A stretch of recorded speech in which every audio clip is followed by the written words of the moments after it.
عشان لما اقول ان انا مش بتاعه شعر وخلاص، او باجي اعمل لك جلسه وخلاص، انا بتاعه علاج اساسي. العلاج كانت جايالي فروه راسها. قولي بقى انت. حقيقة كانت خالص ما تشافش. فروه الراس نفسها عامله زي كتل كده. حقيقة يعني هي تقول لكم قولي. حقيقة والله. طب قولي. كانت عاملة زي كتل كده تشال كده. ولما بتتشال بالجلد. بالجلد. وتجيب ايه؟ مية ودم. هي اللي قالت اهي. حقيقة. عملت لك حاجه جلسه، مش هقول لكم ايه.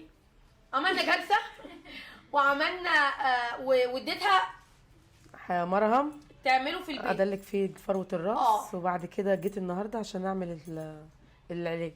واديتك وقت وقلت لك لو حصل كذا تعالي، ولو كذا تمام. في متابعه يعني. تمام. وفي مصداقيه. بس الاول تعالوا شوفي كده، قربي شوفي فروه الراس.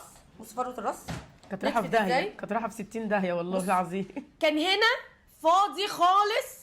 فعلا. صح حقيقه. وكانت القشه بتتشال كده بكوبيه كتير بالشعر. تمام. عملنا النهارده جلسه كمان.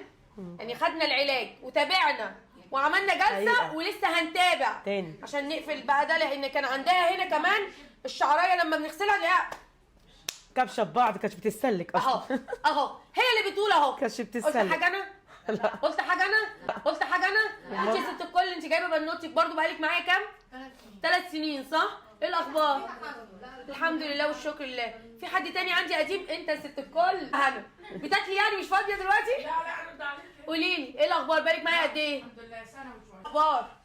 الحمد لله ده كان صايد مني خالص وعملت راحه. الحمد لله. انت جايه النهارده تصبغي الابيض اللي طالع. اصبر الابيض واعمل جلسه علاجيه. متابعه يعني. تمام. وفي مصداقيه. طبعا. وفي علاج. طبعا. عند مين؟ عند هبه العراق. لا اكتر. عند هبه العراق. وبس. الملك.